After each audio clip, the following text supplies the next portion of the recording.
snack. Me and you gonna have a little chat about books.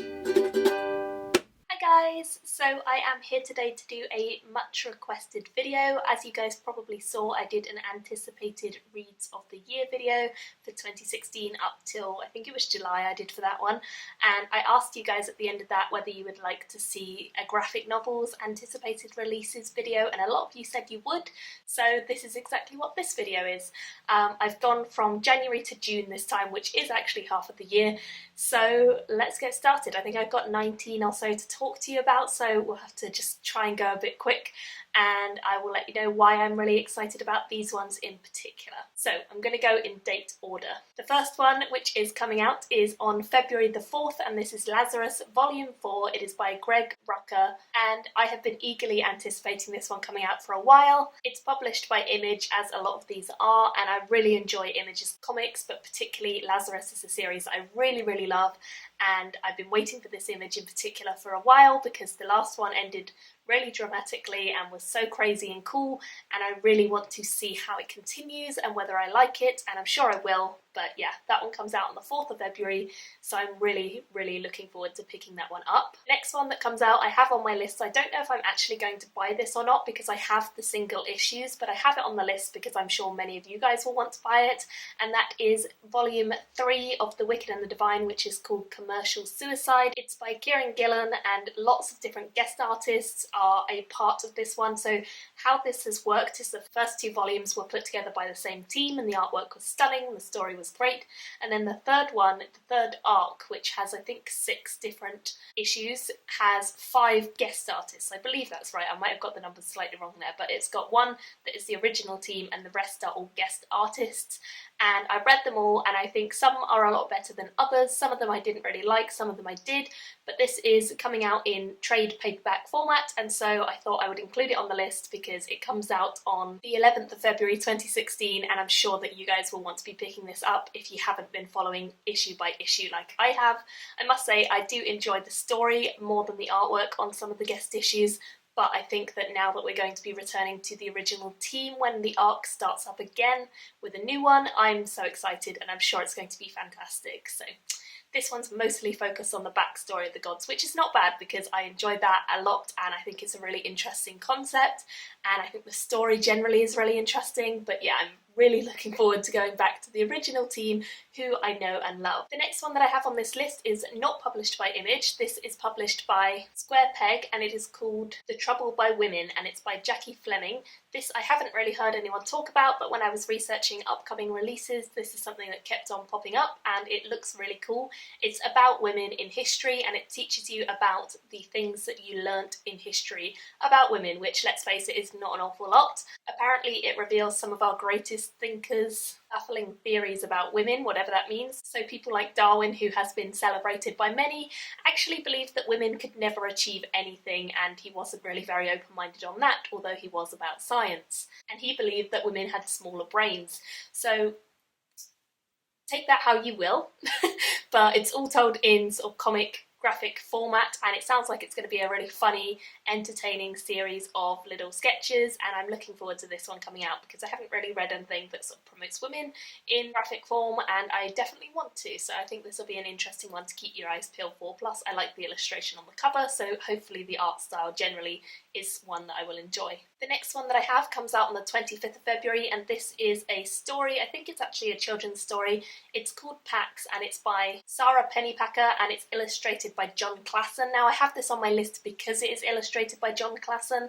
I love John Klassen's art style. I think he's an incredible artist and very good at what he does, and so that is why it's on this list. All it really says is that it's about a boy and his friendship with a fox, and it sounds really cute, it sounds really sweet, and I'm sure it's going to be both of those things. It's being published by HarperCollins Children's Books, and I'm very excited for seeing this one out in the shops and possibly picking this one up myself. Also, it is apparently 288 pages, so it should be like a full-length story, which is pretty cool. Pax was only a kid when his family was killed and he was rescued by his boy Peter.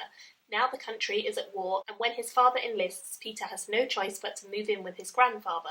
Far worse than leaving home is the fact that he has to leave Pax behind. Before Peter spends even one night under his grandfather's roof, he sneaks out into the night determined to find his beloved friend. This is the story of Peter and Pax and their journeys back to one another as war rampages throughout the country, and it sounds like it's going to be really cute, sweet, definitely one I'm interested in. The next one I have on my list comes out on the 28th of February, and this is Revelations. It's by Paul Jenkins and Humberto Ramos, and I believe that they did the Fairy Quest series. The beautiful work of Humberto Ramos unfolds the story of religion, atheism, murder and mystery, as told by Paul Jenkins. Fans of BBC's Sherlock and Luther will not want to miss this tale of corruption through the eyes of an outsider. A potential successor to the dying Pope is killed in the Vatican. Longtime atheist and hard-edged London detective Charlie Northern is put on the case by a Vatican priest and a long-forgotten friend. It's being published by Boom Comics and it's 112 pages, so it's a fairly standard trade paperback. But yeah, I'm really excited because I really like this duo. I think they've done great stuff on Fairy Quest, and I'm hoping that continues with this one, and it sounds fun, and I haven't really read a sort of Sherlockian graphic novel thing before, so I'm looking forward to it. The next one that I have, again, I believe an illustrated book more than a graphic novel, and this is called Cloth Lullaby, and it's by Tim Grove, and it has pictures by Isabel Arsenault, and I think that the cover of this gives you an idea of how beautiful the imagery is going to be within, so very excited for this one to come out on the 1st of March. It says, Louise Bourgeat, 1911 to 2010, was a world-renowned modern artist noted for her sculptures made of wood, steel, stone and cast rubber. Her most famous spider sculpture, Maman, stands more than 30 feet high. Just as the spiders spin and repair their webs, Louise's own mother was a weaver of tapestries. Louise spent her childhood in France as an apprentice to her mother before she became a tapestry artist herself. She worked with fabric throughout her career, and this biographical picture book shows how Bourget's childhood experiences, weaving with her loving, nurturing mother, provided the inspiration for her most famous works. With a beautifully nuanced and poetic story, this book stunningly captures the relationship between mother and daughter and illuminates how memories are woven into us all. Sounds really, really fantastic. It's only 40 pages, so it's not a huge one, and it's coming out from Abrams Books. The next one that I have comes out on the 8th of March. This is called Panther, and it's by Brett Evans.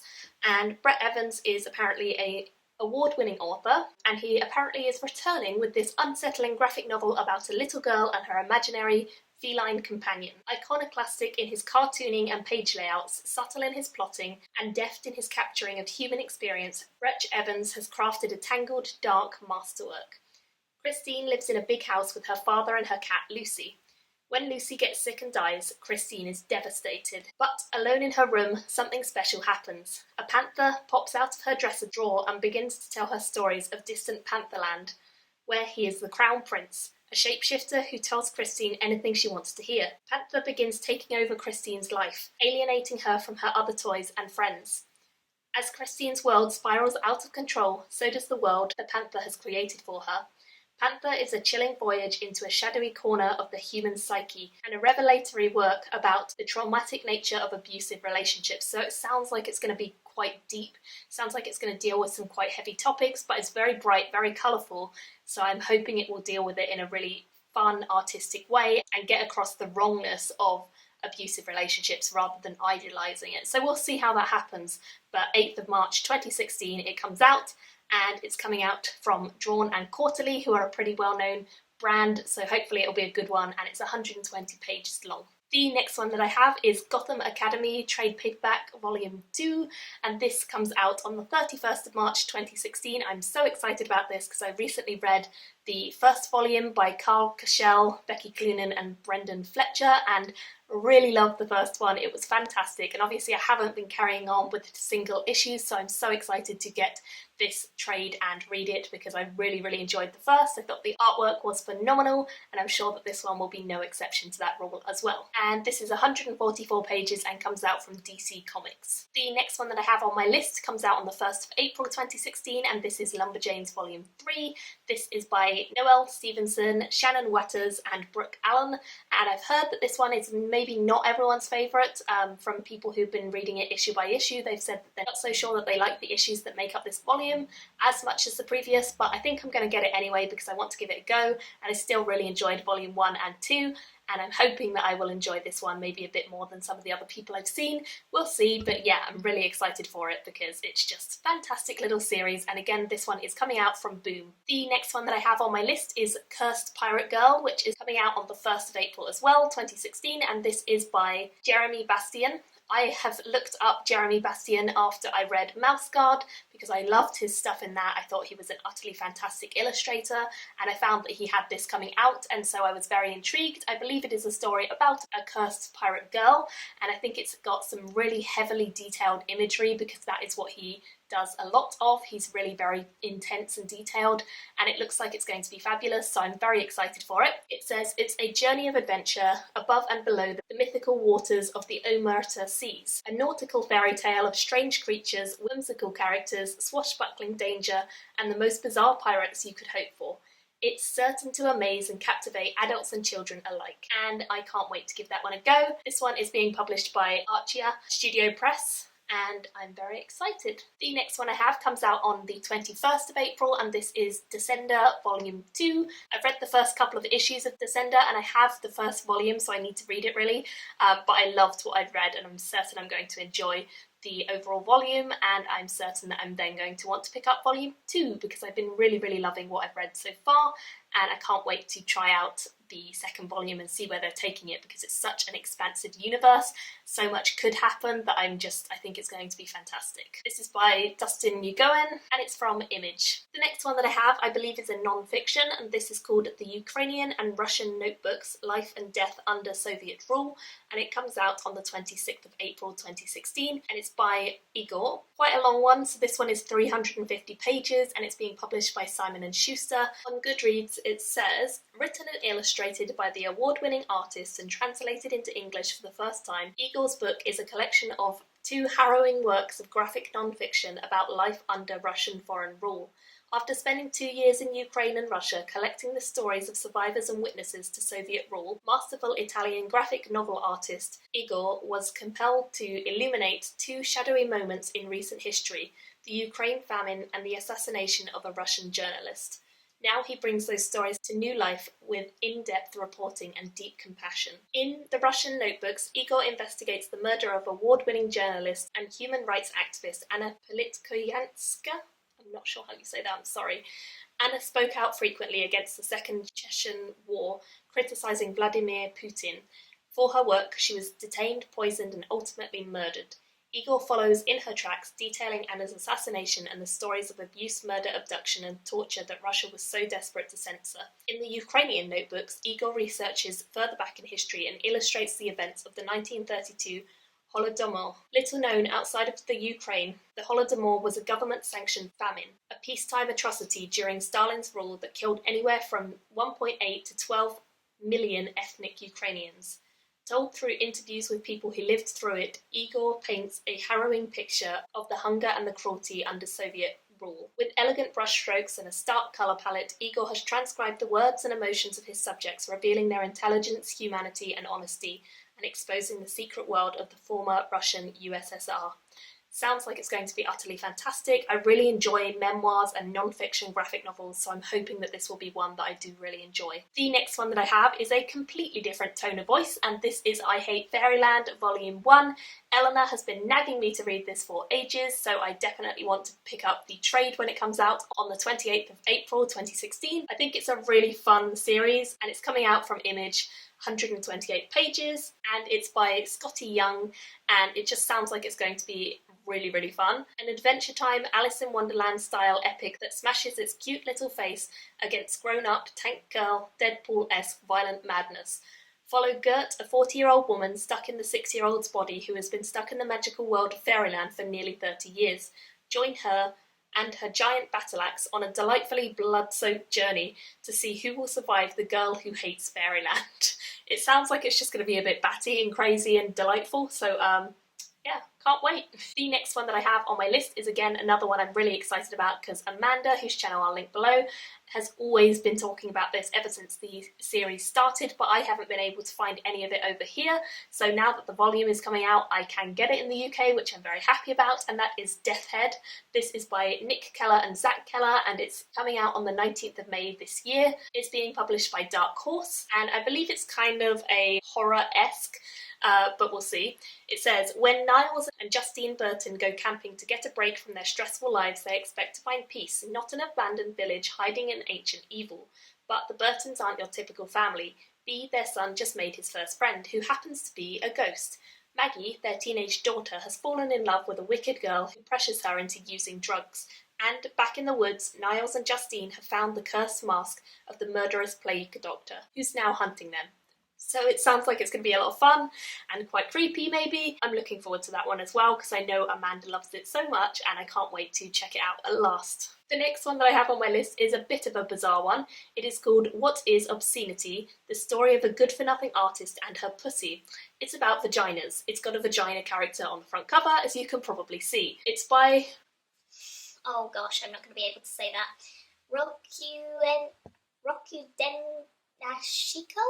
I'm so sorry that I got that terribly wrong. And it's translated by Anne Ishii, a graphic memoir of a good-for-nothing Japanese artist who's been jailed twice for so-called acts of obscenity and the distribution of pornographic materials, yet continues to champion the art of the pussy.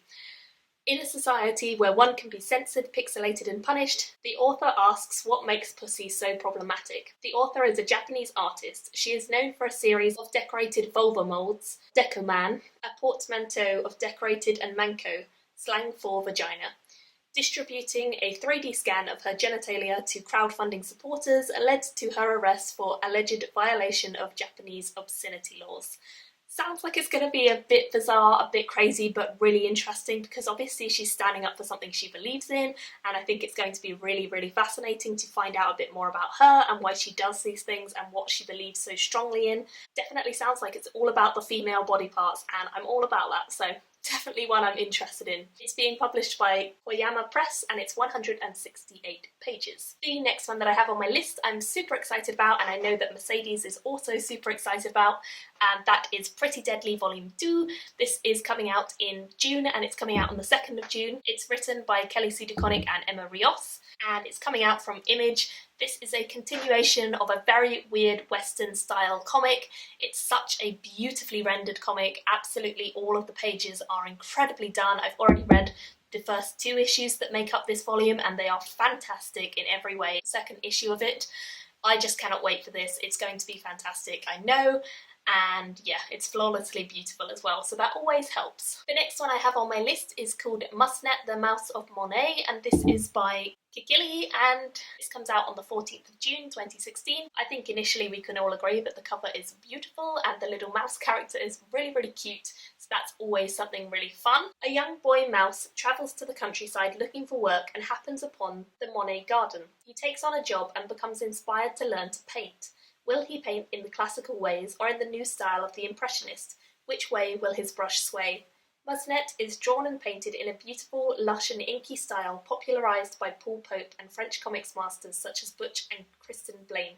Musnet is a breathtaking debut. So I guess this is the debut by this author and I'm very excited about it because it has a beautiful cover, very impressionist in style as they say, and I'm very intrigued by how much this is going to relate to Monet and also just what the story itself is going to be because it sounds like it'll be super cute. And it's 48 pages so it's not too long and it's being brought out by Odd Books. And the final one that I have on this list is Brandon Sanderson's White Sand Volume 1, which is going to be a hardcover. It's illustrated by Julius M. Gopez and Rick Hosin is the author alongside Brandon Sanderson himself, of course. It says, it's a brand new saga of magic and adventure by #1 New York Times best-selling author Brandon Sanderson. On the planet of Taldane, the legendary Sandmasters harness arcane powers to manipulate sand in spectacular ways. But when they are slaughtered in a sinister conspiracy, the weakest of their number, Kenton, believes himself to be the only survivor. With enemies closing in on all sides, Kenton forges an unlikely partnership with Chris, a mysterious Darksider who hides secrets of her own. White Sand brings to life a crucial, unpublished part of Brandon Sanderson's sprawling cosmic universe, employing powerful imagery and Sanderson's celebrated approach to magical systems. White Sand is a spectacular new saga for lovers of fantasy and adventure. I am so excited about this because you guys know that I just recently read Bands of Mourning and Mistborn Secret History books, and there's mention of Chris in one of them. I won't say any more than that, but there's mention of her, and I'm so excited about this graphic novel. It's going to be fantastic. It doesn't really matter what the art style is because the story is what intrigues me, but if the art style's good, that will also help. I'm just really happy and very excited that we're finally getting this year because it's been kind of in the works for a while, and yeah, it's going to be great, so I can't wait for that one. So those are all of the ones from January to June that I have on my list. I would love to hear what you guys have been thinking about, which ones you're looking forward to. Are there any on here that you hadn't heard of before that maybe you are interested in picking up? Do let me know. Thank you all for watching. I will see you all again soon in another video. Bye! Me and you gonna have a little chat.